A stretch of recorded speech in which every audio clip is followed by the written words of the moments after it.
Hello students, agri with keywords में आपका स्वागत है। स्टूडेंट, आज हम बात करने वाले हैं करो फिजियोलॉजी। ये लास्ट वीडियो है, पार्ट 1, पार्ट 2 और पार्ट 3 मैंने ऑलरेडी रिलीज किया हुआ है पार्ट 2 तक। ये पार्ट 3 है, लास्ट वीडियो है, इसके बाद कोई वीडियो नहीं आएगा। और बीएससी एग्रीकल्चर जो सेकंड सेमेस्टर के स्टूडेंट हैं उनको हमारी तरफ से बेस्ट ऑफ लक। आप लोग अच्छा अपना बेस्ट दे के आइए वहाँ पर, ठीक है। घबराने की ज़रूरत नहीं है। जो क्वेश्चन आपको आता है उस क्वेश्चन को पहले कीजिएगा, ठीक है। जो क्वेश्चन आता है अगर वेरी शॉर्ट क्वेश्चन पहले आते हैं तो उनको पहले हल कीजिएगा, फिर उसके बाद लॉन्ग क्वेश्चन, उसके बाद वेरी लॉन्ग क्वेश्चन को आप हल कीजिएगा, ठीक है। वेरी शॉर्ट क्वेश्चन और लॉन्ग क्वेश्चन, 3 तरीके की कैटेगरी आती है आपके यहाँ पर। तो घबराने की ज़रूरत नहीं है। जो क्वेश्चन मैं आपको यहाँ पर बता रहा हूँ थोड़ा सा उस पर डिस्कस कीजिएगा। और मैं यहाँ पर आज सोल्व करने वाला हूँ बहुत सारे क्वेश्चन, ठीक है। ये वीडियो हो सकता है 1 घंटे से ज़्यादा की चले, लेकिन इस वीडियो को देखने के बाद आपको बहुत सारी के जो क्वेश्चन है बहुत सारे जो क्वेश्चन हैं उनका आंसर आपको मिल जाएगा, ठीक है। यहाँ पर मैं हिंदी में भी और इंग्लिश में भी थोड़ा सा इंग्लिश में बात करूँगा, बट ज़्यादा हिंदी को लूँगा क्योंकि काफ़ी स्टूडेंट हिंदी से हैं, तो मैं हिंदी का भी ध्यान रखूँगा, थोड़ा सा इंग्लिश का भी। तो क्वेश्चन की बात करें तो सबसे पहले जो क्वेश्चन है आप लोगों से जो क्वेश्चन पूछा जाता है लॉन्ग क्वेश्चन में, ठीक है। यहाँ पर एक क्वेश्चन है,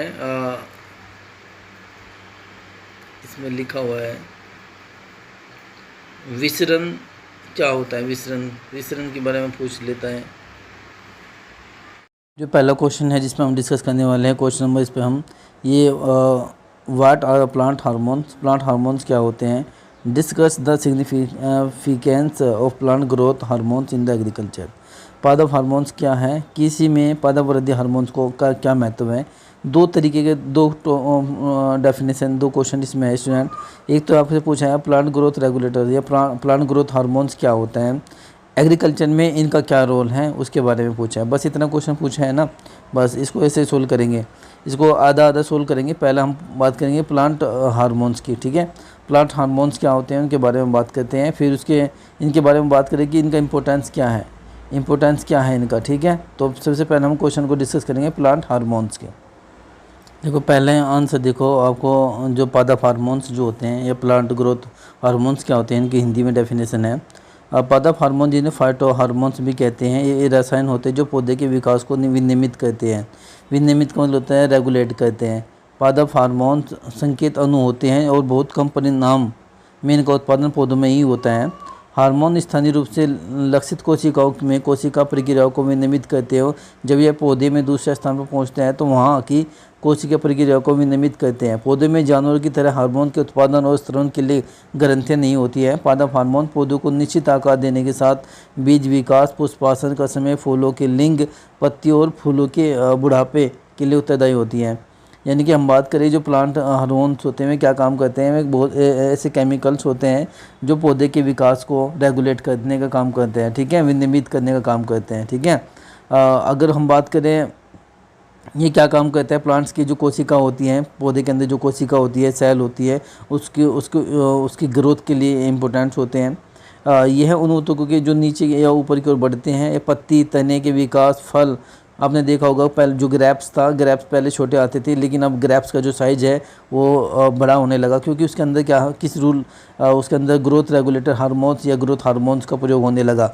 ग्रेप्स का साइज़ पहले छोटा था क्योंकि उसमें किसी तरह का केमिकल्स, किसी भी तरह का रसायन, किसी भी तरह का ग्रोथ रेगुलेटर हार्मोन्स का प्रयोग नहीं होता था, लेकिन अब उसका साइज़ बड़ा हो गया है, ठीक है। क्योंकि इसमें क्या था, आपको जो साइट्रिक एसिड है या जिसे आप खट्टा कह सकते हो, खट्टा लगता था, लेकिन इसमें साइट्रिक एसिड की मात्रा कम होने लगी। तो यही कारण है कि इसमें साइज़ बढ़ाने के लिए क्या करते हैं कि उसमें ग्रोथ रेगुलेटर हार्मोन्स, जैसे इन्होंने बताया, फलों के आकार को बढ़ाने के लिए ये इस तरह के हार्मोन्स का प्रयोग किया जाता है, ठीक है। कौन कौन से होते हैं इनमें अगर हम बात करें, मुख्यतः इनमें 5 प्रकार के हार्मोन्स होते हैं। ऑक्जिन्स होता है, जिब्रेलिन होता है, साइटोकाइनिन होता है, इथाइलिन होते हैं, एब्सिसिक अम्ल होते हैं। ये सारे के सारे 5 प्रकार के हार्मोन्स पाए जाते हैं स्टूडेंट, ठीक है। तो ये क्वेश्चन आप लोगों से पूछा जा सकता है, ये मैंने आपको यहाँ पर डिस्कस करा दिया। अब थोड़ा सा इंग्लिश में देख लेते हैं इसकी डेफिनेशन। प्लांट ग्रोथ हार्मोन को किस नाम से, फाइटो हार्मोन्स के नाम से भी जाना जाता है। ये single molecules produce with in the plants, ठीक है। प्लांट के अंदर एक सिंगल मोलिक्यूल प्रोड्यूस होता है that cover the extremely low इसकी मात्रा कम होती है, यानी कम कंसंट्रेशन में दिया जाता है। और plant hormones control the all aspect of the plant growth. पौधे की जितने भी एस्पेक्ट है, जितने भी पहलू हो, उसको ग्रोथ करने का, कंट्रोल करने का काम कौन करता है? प्लांट ग्रोथ हार्मोन करता है। ये क्या करता है स्टूडेंट्स? ये किसी भी प्लांट्स के साइज़ को आप बढ़ा सकते हैं। आपने देखा होगा प्लांट के साइज़ को बढ़ा सकता है, लीफ के साइज़ को बढ़ा सकता है। तो ये सब इस तरह के हार्मोन्स जो होते हैं प्लांट ग्रोथ हार्मोन्स ही होते हैं, ठीक है। इसमें अगर बात करें तो इसमें अभी मैंने आपको बताया 5 प्रकार के होते हैं। ओजिन्स होते हैं, जिबरेलिन्स होता है, साइटोकाइनिन्स वगैरह होते हैं। तो ये डेफिनेशन आप लोगों के लिए है, आप इसे थोड़ा सा देख लीजिएगा, ठीक है। मैंने यहाँ से यहाँ तक इसकी डेफिनेशन है, ठीक है। एम्ब्रोजेनेसिस का मतलब होता है भ्रूण का, एम्ब्रायो का मतलब होता है, देखो पार्थेनोजेनेसिस का नाम सुना होगा आपने, पार्थेनोकार्पी का नाम सुना होगा आपने। तो वो सब अलग हैं, बट वो फर्टिलाइजेशन से संबंधित होती है। अब डेफिनेशन से बात करें तो डेफिनेशन इतने इम्पोर्टेंट है। अब इसकी डेफिनेशन आपको सामने क्लियर हो गई है, तो अब इसको डिस्कस करने की ज़रूरत है। डेफिनेशन मैंने आपको क्लियर कर दिया। अब तो अब कौन कौन से में होते हैं स्टूडेंट्स प्रमुख? इनमें से कोई भी आपसे एग्जांपल आ सकता है, कोई भी शॉर्ट नोट इनमें से 2 नंबर का भी आ सकता है, हो सकता है कि इनमें से 5 नंबर का भी शॉर्ट नोट पूछ लिया जाए। तो ये क्वेश्चन इंपॉर्टेंट है। 10 नंबर में भी आ सकता है कि भाई प्लांट ग्रोथ रेगुलेटर हार्मोन्स क्या होता है, कितने प्रकार का होता है, डिस्कस कीजिए। तो ये इंपॉर्टेंट है। हम मोटी जो इंपॉर्टेंट क्वेश्चन है यानी इंपॉर्टेंट पॉइंट है उसी पर डिस्कस करेंगे। पहला है ऑक्जिन्स, दूसरा है साइटोकाइनिन्स, तीसरा है जिब्रेलिन्स, चौथा है एथिलीन और पाँचवा है एब्सिसिक एसिड और छठा है आपका ब्रेसिनोस्टेरॉइड्स, ठीक है। अगर आप इनमें से 5 भी याद करोगे तो 5 इंपॉर्टेंट्स हैं। सबसे पहले हम ऑक्जिन्स की बात करते हैं। ऑक्जिन्स क्या है? जो ऑक्जिन्स हार्मोन्स होता है पौधे में रासायनिक दूतों की अवधारणा चार्ल्स डार्विन और उनके बेटे फ्रांसिस के द्वारा 1881 में प्रस्तुत की गई थी, जिन्होंने गेहूं के पौधे को फोटोट्रोपिज्म की घटना को देखने में समय बिताया था। पौधे के अंकुर सकारात्मक रूप से फोटोट्रोपिक होते हैं। ये जब एक अंकुर को एक तरफ से रोशन किया जाता है तो अंकुर प्रकाश की तरफ झुक जाता है, ठीक है। दिशात्मक वृद्धि समझ में आती है। तो ये सब चीज़ें हैं, आप ऑक्जिन्स के बारे में पढ़ सकते हैं। बट मैं कहूँगा कि ऑक्जिन्स का जो काम है वही पढ़िए आप, ठीक है। ऑक्जिन्स का जो काम है ये क्या काम करता है? कोशिका विस्तार को उत्तेजित करता है, यानी कि स्टिमुलेट करता है। सेल जो होती है, सेल यानी कि कोशिका को स्टिमुलेट करने का काम कौन करता है? ऑक्जिन्स करता है। दूसरा है ये कोशिका विभाजन में, सेल डिवीजन में स्टिमुलेट करने का काम करता है। कोशिका विभाजन में, ऊतक संवर्धन में साइटोकाइनिन के साथ ये काम करता है। फ्लोएम का नाम सुना होगा आपने, जाइलम का नाम सुना होगा, उसको विभेदन को उत्तेजित करने में कार्य है इसका, ठीक है। स्टेम कटिंग पर जड़ की शुरुआत को उत्तेजित करता है। मान लीजिए अगर आपने स्टेम कटिंग अगर आपने ली है तो उसे उत्तेजित करने के लिए किसका काम, ऑक्जिन का काम है। तो पत्ती की उम्र बढ़ने में देरी करता है, ठीक है। शीर्ष कली जो होते हैं, एपिकल बड्स पूछा जाता है, एपिकल बड्स के लिए कौन सा हार्मोन्स होता है? तो ऑक्जिन्स हार्मोन्स ही होते हैं। पत्तियों की कली से ऑक्जिन्स की आपूर्ति पास कलिकाओं के विकास को दबा देती है। कुछ पौधों में फल लगने और विकास को पीड़ित कर सकती हैं, ठीक है। तो ये सब आप लोग स्टूडेंट्स इसको पढ़ लेना, इंपॉर्टेंट्स है ये। मैंने बहुत आप लोगों को क्या करना है, जो प्लांट ग्रोथ रेगुलेटर हार्मोन्स हैं उसके फंक्शन को पढ़ना है बस। उसके बाद है जिब्रेलिन्स, GA भी बोलते हैं इसको, जिब्रेलिक एसिड भी बोलते हैं, GA जिब्रेलिन्स, ठीक है। इसकी खोज किसने की थी वो सब इतनी इम्पोर्टेंट नहीं है, ठीक है, लेकिन इसका काम इम्पोर्टेंट है, ठीक है। इसका कार्य इम्पोर्टेंट है। जिब्रेलिन की कार्य क्या है? ये लंबे दिनों की प्रतिक्रियाओं में बोने फूल आने को उत्तेजित करता है, ठीक है। कुछ पौधे में बीज की निष्क्रियता को तोड़ता है, जिन्हें अंकुरन के प्रति होने के लिए स्थिरीकरण या प्रकाश की आवश्यकता होती है। बीज भंडार जुटाने के लिए अंकुरित बीजों में एजाइलम उत्पादन को उत्तेजित करने का काम करता है, ठीक है। द्विअति फूलों में यानी कि यौन अभिव्यक्ति उत्पन्न करता है। पार्थेनोकार्पी की मतलब समझ तो, पार्थेनोकार्पी की क्या होता है? पार्थेनोकार्पी होता है development of fruit without fertilisation, okay. Development of fruit without fertilisation is called parthenocarpy. तो उसमें भी ये काम इसका कारण बन सकता है। जो फल नहीं आते हैं, कभी कभी आपने देखा होगा कि कुछ फ्रूट्स ऐसे होते हैं कि उसके अंदर फल नहीं आते हैं, यानी कि प्लांट्स ऐसे देखे होंगे फ्रूट प्लांट जिसके अंदर फल नहीं आते हैं, तो उसे पार्थेनोकार्पी बोलते हैं। उसमें फर्टिलाइजेशन नहीं होता है। पत्तियों और खट्टे फलों में देरी आने के लिए, यानी कि देर से मान लीजिए अगर आपको क्या चाहिए, खट्टे फल, जैसे कि मान लीजिए सिट्रस है, सिट्रस समझ तो, सिट्रस मतलब नींबू वर्गीय जितने भी फ्रूट्स होते हैं उन्हें हम खट्टे फल के नाम से जानते हैं। तो उन्हें अगर आप चाहते हो तो उन्हें देर से उनकी उम्र बढ़ाने के लिए इसका प्रयोग करते हैं, ठीक है। उसके बाद है साइटोकाइनिन्स। साइटोकाइनिन एक अच्छा हार्मोन्स है, ये भी कोशिका विभाजन के रूप में काम करता है। यहाँ पर देख लीजिए इसका कार्य, ये कोशिका विभाजन में उत्तेजित करने का काम करता है। टिश्यू कल्चर में काम करता है। पर्सकलिकाओं के विकास को उत्तेजित में काम करते हैं। कोशिका वृद्धि परिणाम स्वरूप पत्ती के उस विस्तार को उत्तेजित करते हैं। कुछ जातियों में रंध्रों के उद्घाटन को बढ़ा देता है। ठीक है। क्लोरोफिल सेंसिलेशन की उत्तेजना के मध्य एंट्रोप्लास्ट या क्लोरोप्लास्ट को बदलने की को ये उत्तेजित करता है। ये सब इसके काम हैं। उच्च ऑक्सीजन ये जड़ उत्पादन के लिए, कैलस वृद्धि के लिए, सूट के लिए भी इसका काम होता है। ठीक है, साइटोकाइनेंस। तो ये सब इम्पोर्टेंट है, आप इतना याद कर लीजिए जो मैंने अभी बताया। 3-4 हैं ये, 5 थे। ठीक है, बाकी अब जिब्रेलिन्स वगैरह जो मैंने अभी आपको बताए हैं।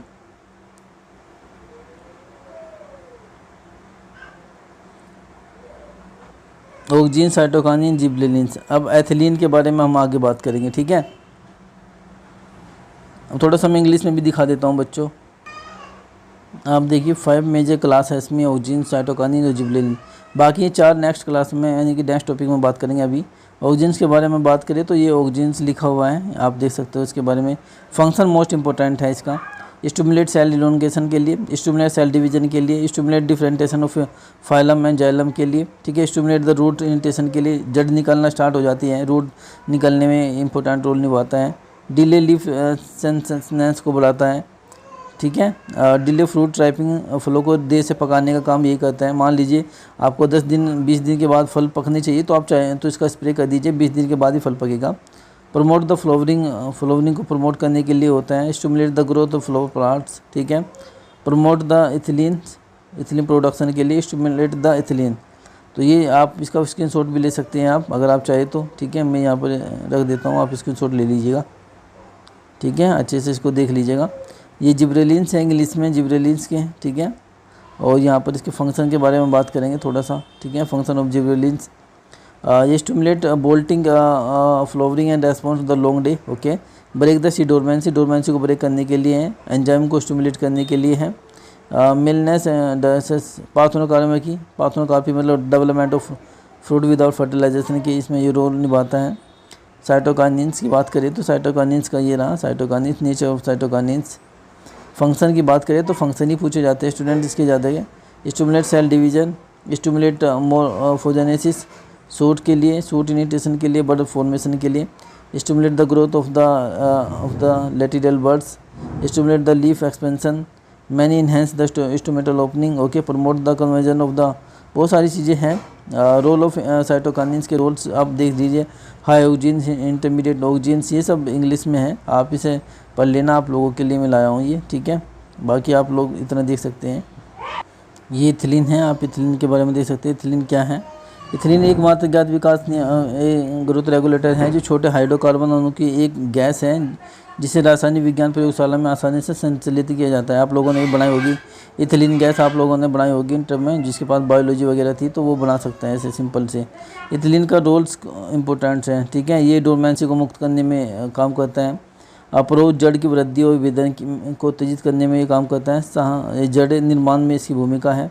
पत्तियों फल के विच्छेदन के लिए उत्तेजित करने के लिए, इसका फूल खिलाने के लिए उत्तेजित है। अगर फूल नहीं आ रही है तो आप फ्लोरिंग प्लांट्स पर इथिलीन का स्प्रे कर सकते हो।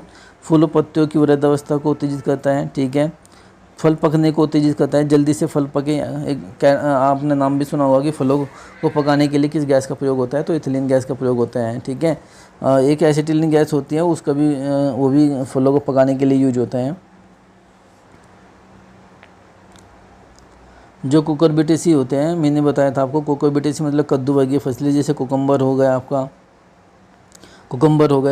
वाटरमेलन, मस्कमेलन, बॉटल गार्ड जो भी हो गया, उनके मादा फूलों को उत्पादन करने, मादा फूल जो होते हैं, फीमेल जो फ्लावर्स होते हैं यानी कि वाइट कलर के जो फूल होते हैं, उनको क्या करता है, बढ़ावा देने में इनका काम होता है ये। ठीक है, ताकि उससे क्या हो कि उत्पादन बढ़ सके। ये आप इंग्लिश में है, आप इंग्लिश में इसको देख सकते हो स्टूडेंट्स, इंग्लिश में आप लोगों के लिए मैंने कन्वर्ट किया है।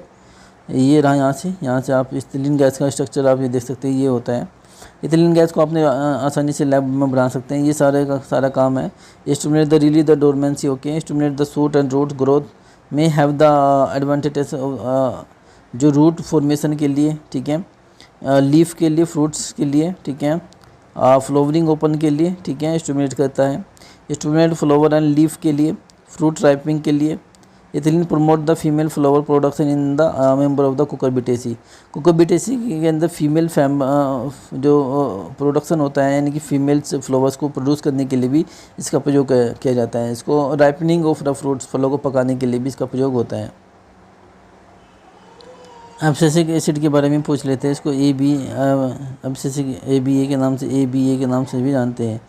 एब्सिसिक एसिड के बारे में जानते हैं। तो ये मोस्ट इंपॉर्टेंट एलिमेंट्स होता है, ये भी हार्मोन्स होता है, ठीक है। ये क्या काम करता है, ये आपका जो तनाव, पर्यावरणीय तनाव के समय विकास गतिविधियों को बंधित करने का काम करता है, ठीक है। ये अक्सर पौधे में अन्य विकास को बढ़ावा देने वाले हार्मोन विरोधी के रूप में कार्य करता है। ABA जिसे मेवलोनिक एसिड से भी संश्लेषित किया जा सकता है। इसका नाम गलत धारणा से मिला है। यह पत्तियों और परतों के निर्माण को बढ़ावा देने का काम करता है, ठीक है। ये इसकी प्रकृति है। जैसे कि मान लीजिए ऑक्सीजन, जिब्रेलिन, साइटोकाइनेस विपरीत एब्सिसिक एसिड के एक यौगिक है। इसमें मूल रूप से एब्सिसिन सेकंड कहा जाता है, क्योंकि ये माना जाता है कि यह फलों को नष्ट करने में मुख्य भूमिका निभाता है, ठीक है, यानी कि फलों को नष्ट कर देता है।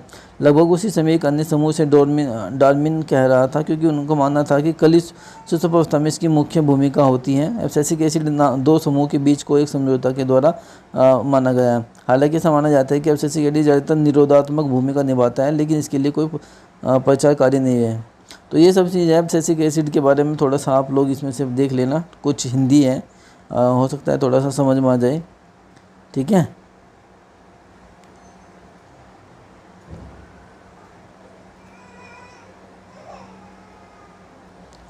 तो आप इनमें इस तरह से लिख सकते हो, ठीक है। ये इंपॉर्टेंट क्वेश्चन था, हार्मोन्स क्या होता है, इसके महत्व को समझिए।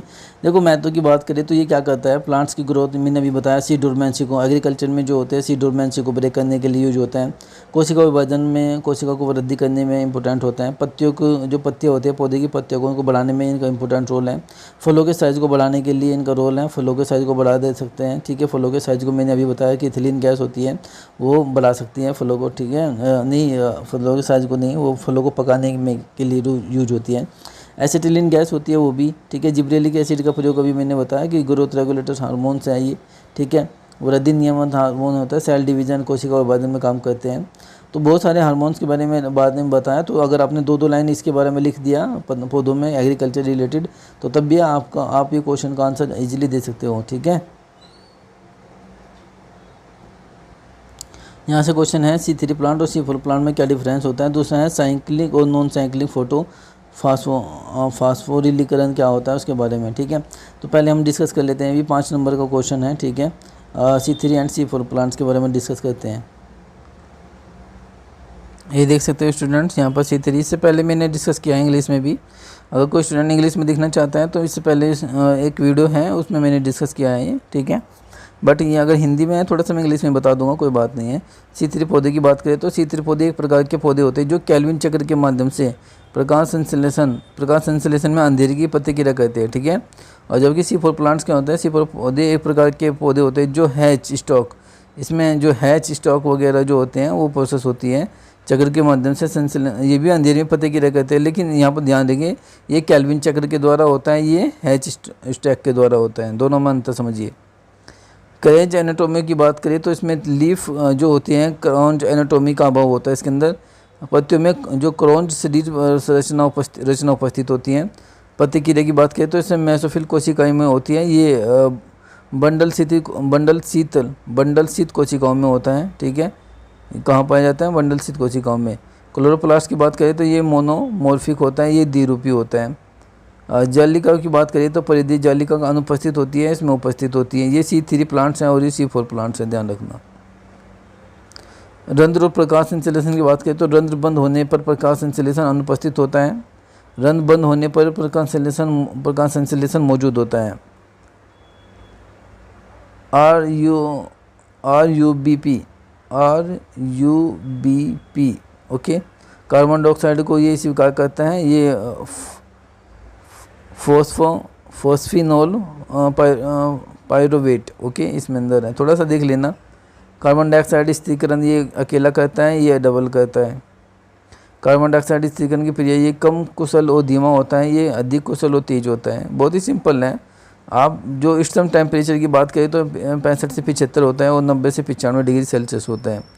प्रोटीन की बात करें तो इसमें C3 में ज़्यादा होती है और C4 में कम होती है, ठीक है। इसके अंदर ये सब चीज़ें आप देख लेना भाई। क्लोरोप्लास्ट बारीक होता है, दानेदार होता है। उदाहरण भी पूछे जाते हैं, तो आप उदाहरण चावल है, गेहूँ है जो है, तवक्कु वगैरह, सोयाबीन है, और मक्का है आपका, ज्वार बाजरा है, गन्ना है, ये सब के सब C4 प्लांट्स हैं।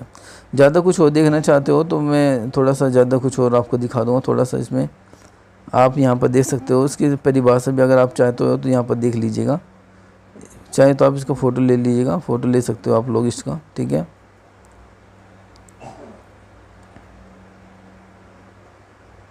थोड़ा सा जूम कर देता हूँ। ये परिभाषा है, स्क्रीनशॉट लेना चाहो तो ले सकते हो, ठीक है। ये पढ़ा रखा मैंने पहले भी।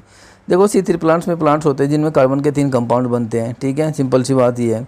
और C4 प्लांट्स में प्लांट्स होते हैं जिनमें कार्बन के 4 कंपाउंड बनते हैं, ठीक है। ये जो होता है कैल्विन साइकिल के में होता है C3, और ये आपका H स्केल में होता है। बस यही अंतर होता है, ज़्यादा कुछ नहीं। एग्जाम्पल मैंने आपको बता दिए। थोड़ा सा इंग्लिश में बता के चलता हूँ, क्योंकि मेरे कुछ स्टूडेंट्स इंग्लिश में भी जुड़े हुए हैं।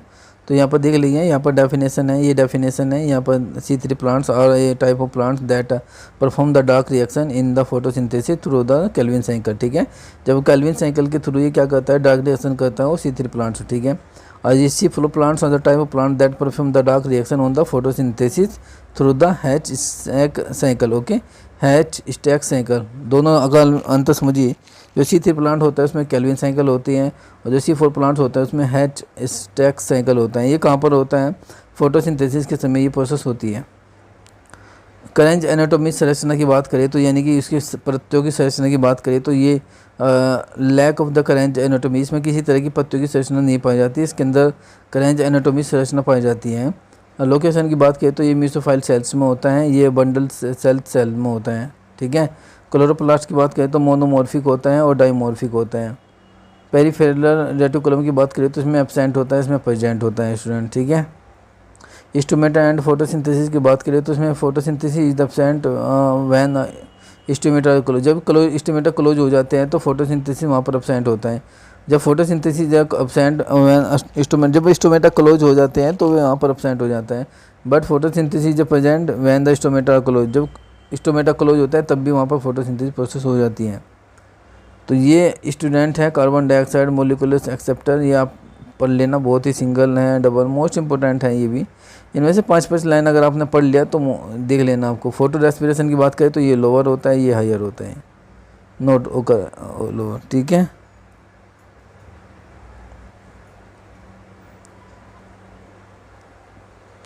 ऑप्टिमम टेम्परेचर की बात करें तो 65 से 75 होते हैं, 90 से 95 डिग्री फ़ारेनहाइट होता है। प्रोटीन की बात करें तो C3 प्लांट्स के अंदर हाई ज़्यादा होती है, प्रोटीन इसमें कम होती है। ये फर्स्ट प्रोडक्ट होते हैं, ये सब पढ़ लेना स्टूडेंट, ठीक है। मैंने आपको एग्जाम्पल भी दिखा देता हूँ, ये सब है, ठीक है।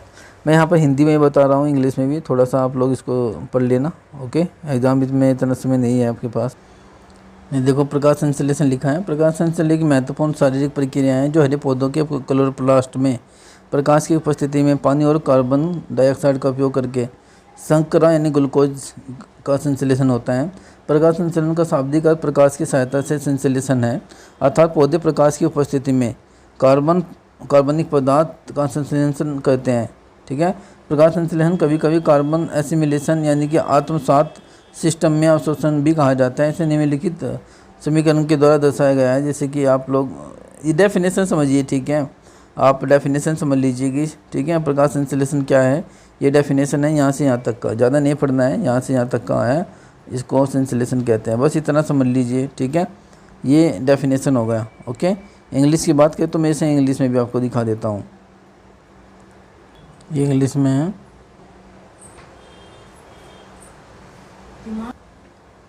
फोटोसिंथेसिस लिखा है, आप पढ़ सकते हैं। Photosynthesis is a vital physiological process way in the chloroplast of green plants synthesize sugar by the using of water carbon dioxide in the presence of the light, ठीक है। तो ये बहुत ही शॉर्ट डेफिनेशन है, आप इसे यहाँ तक लिख सकते हो, कोई दिक्कत नहीं है। कभी कभी स्टूडेंट आप लोगों से पूछ लेते हैं कि रेड ड्रॉप क्या होती है, रेड ड्रॉप, तो रेड ड्रॉप क्या होते हैं ये भी पूछ लेते हैं, तो यहाँ पर भी लिखा हुआ है। रॉबर्ट एमर्सन ने विभिन्न तकदीरों के मोनोक्रोमेटिक प्रकाश का उपयोग करके क्लोरेला में प्रकाश संश्लेषण की क्वांटम उपज निर्धारित करते समय 680 एनएम एनएम यानी कि एनएम नैनोमीटर से अधिक तरंग दैर्ध्य पर क्वांटम उपज में तेजी की कमी देखी। ठीक है, बाद में उन्होंने जो बूंद का प्रयोग किया, यानी कि किस पर प्रयोग किया, लाल बाग में हुई थी, तो इसलिए घटना को लाल बूंद कहा जाता है। क्योंकि जो क्वांटम उपज में जो कमी हुई थी वो कहाँ पर हुई थी, लाल भाग में, जो रेड एरिया हुई थी उसी में, इसलिए इसको रेड ड्रॉप के नाम से जानते हैं, रेड ड्रॉप। ठीक है, रेड ड्रॉप, लाल बूंद। तो ये भी क्वेश्चन आप लोगों से पूछ लेंगे कि भाई रेड ड्रॉप क्या होता है, 2 नंबर में बताइए। तो रेड ड्रॉप का मतलब होता है कि जब रबर, यहाँ तक आप लिखिए इसको, क्वांटम उपज में यह कमी स्पेक्ट्रम के लाल भाग में हुई थी, इसलिए इस घटना को लाल बूंद के नाम बूंद कहा जाता है। ये कुछ नहीं है, प्रकाश संश्लेषण के समय होता है। ठीक है, देखो ये क्वेश्चन लिखा हुआ रेड ड्रॉप, ये उसी का आंसर था जो मैंने अभी बताया। ये प्रीवियस पेपर का क्वेश्चन है स्टूडेंट, मैं कहीं हो ऐसा नहीं बता रहा हूँ आप लोगों को। ये 2022 का पेपर है जो मैं सोल्व करा रहा हूँ, 2022 के पेपर में से क्वेश्चन आए थे। ठीक है, और ये सब चीज़ें मैंने बता दिया। Absorption of the salt, okay, transpiration of guttation वगैरह के बारे में बता देता हूँ, ग्लूटेशन वगैरह। ठीक है, जो इंपॉर्टेंट क्वेश्चन है मैं उनको डिस्कस कर लेता हूँ अभी आपके सामने। ये क्वेश्चन आप लोगों से पूछा गया था पिछले साल भी। प्रकाश संश्लेषण की कौन कौन सी विधि हैं, कौन कौन से मेथड्स हैं, उसके बारे में देखो भाई। प्रकाश संश्लेषण की उपस्थिति में पानी और CO2 का उपयोग करके हरे पौधे में क्लोरोप्लास्ट के द्वारा ग्लूकोज के जैव संश्लेषण को प्रकाश संश्लेषण कहते हैं। प्रकाश संश्लेषण कार्बनिक पदार्थों के संश्लेषण की एक जटिल प्रक्रिया होती है। यह एक जटिल ऑक्सीकरण उपापचय प्रक्रिया है जहाँ पानी का ऑक्सीकरण होता है और CO2 कार्बोहाइड्रेट में अपचयित हो जाते हैं। ठीक है,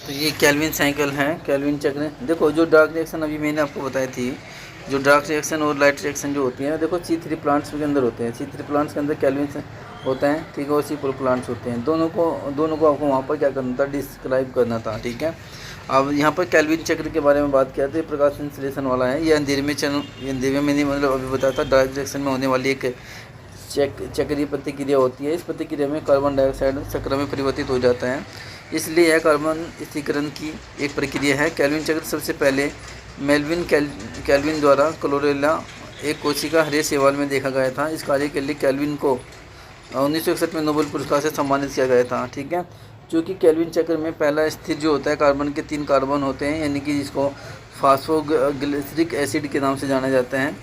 इसी चक्र को C3 चक्र भी कहा जाता है। मैंने अभी बताया था आपको C3 plants and C4 plants, वो यही है होता है। C3 प्लांट्स कौन सा होता है, केल्विन चक्र होता है इसके अंदर। C4 प्लांट्स के अंदर क्या होता है, स्टैक साइकिल होता है। ठीक है, स्टैक साइकिल, तो ये दो स्टैक साइकिल होता है। ठीक है, ये दोनों ही उसी में पूछे गए थे। C3 प्लांट और C4 प्लांट के बारे में भी मैंने डिस्कस किया था कि C3 प्लांट और C4 प्लांट में क्या डिफरेंस होता है। तो उसमें इसमें क्या होता है, कार्बन के 4 कंपाउंड पाए जाते हैं, उसको हैच स्लेट साइकिल के नाम से भी जाना जाता है। ठीक है, तो ये आप लोग इसे आराम से पढ़ लेना। अगर आपको वहाँ भी नहीं समझ में आया है तो इसका फ़ोटो ले लेना स्टूडेंट। ठीक है, फ़ोटो लेके स्क्रीनशॉट लेके इसको पढ़ लेना। ठीक है, ओके। यहाँ पर आपसे पूछ सकते हैं प्रकाश संश्लेषण को प्रभावित करने वाले कारक कौन कौन से होते हैं। प्रकाश संश्लेषण को प्रभावित करने वाले कारक 2 प्रकार के होते हैं, एक इंटरनल कारक है, एक्सटर्नल कारक। इंटरनल कारक में होते हैं जो प्लांट्स के अंदर होते हैं। ठीक है, बाह्य कारक में होते हैं जो प्लांट के बाहर होते हैं, कि जो इन्वायरमेंट से संबंधित होते हैं। ठीक है, तो ये सब डेफिनेशन आप लोग के लिए है। क्लोरोफिल वगैरह है, जैसे इंटरनल में आपको क्लोरोफिल होता है, सीधा संबंध इसका इसी से होता है, तो आप इसका फ़ोटो ले सकते हैं। प्रकाश संश्लेषण एंजाइम प्रणाली है, आप इसका ऐसे स्क्रीनशॉट ले सकते हो। पत्ती प्रदीप्त रोध है, प्रकाश संश्लेषण, ये सब पत्ती उम्र है। ये बाह्य में देखा आपका कार्बन डाइऑक्साइड प्रकाश है। ठीक है, ये हेडिंग लिख लेना जरूर। प्रकाश की तीव्रता है। ठीक है, ये सब प्रकाश की तीव्रता वगैरह, पानी वगैरह है, ऑक्सीजन वगैरह है, ये सब एक्सटर्नल फैक्टर्स होते हैं। ठीक है, प्रकाश संश्लेषण को प्रभावित करने वाले कारक, ये भी क्वेश्चन आप लोगों से पूछा जा सकता है। और भी बहुत सारी चीज़ें हैं, अगर मैं चाहूँ तो इस क्वेश्चन को और एक्सप्लेन करूँ, लेकिन मैं आपको बताता हूँ। देखो क्या क्वेश्चन आपको जो सिलेबस है, सिलेबस में से जो क्वेश्चन आप लगोगे यहाँ पर एग्जाम में ज़्यादा पूछने की संभावना है। जब आप लोगों ने तैयार कर लिया होगा, समय ज़्यादा नहीं है, फिर भी मैं आपको बता देता हूँ। प्रकाश संश्लेषण को अच्छे से पढ़ के जाइएगा, फोटोसिंथेसिस को अच्छे से पढ़ के जाइएगा स्टूडेंट, यहाँ से क्वेश्चन आने की संभावना है। श्वसन से क्वेश्चन आने की संभावना है, श्वसन, ठीक है। रेस्पिरेशन क्या होता है, रेस्पिरेशन को प्रभावित करने वाले कारक, रेस्पिरेशन क्या होता है, पौधे में इनका क्या रोल है। दूसरा है कि क्रोफिजियोलॉजी क्या होता है, ठीक है। प्लांट क्रोफिजियोलॉजी क्या होता है, ये इनका एग्रीकल्चर में क्या इंपॉर्टेंट रोल है, ये क्वेश्चन ध्यान से देख लीजिएगा। मैं जो अब क्वेश्चन में बता रहा हूँ, इन क्वेश्चन को अच्छे से देख लीजिएगा। उसके बाद विसरण से पूछा, डिफ्यूजन से क्वेश्चन पूछा जाएगा, डिफ्यूजन क्या होता है, डिफ्यूजन से भी क्वेश्चन आने की संभावना है। आप लोगों को वहाँ पर जो C3 plants, C4 plants, camp plants, इनको पढ़ के जाना अच्छे से, ये क्वेश्चन आने की संभावना है। 55 10 नंबर के यहाँ पर ही आपको मिल जाएंगे। और दूसरा है कि प्रकाश संश्लेषण की परिभाषित ये सब हैं। और वैनलाइजेशन मैंने करा दिया था, ठीक है। रेड ड्रॉप मैंने अभी बताया है।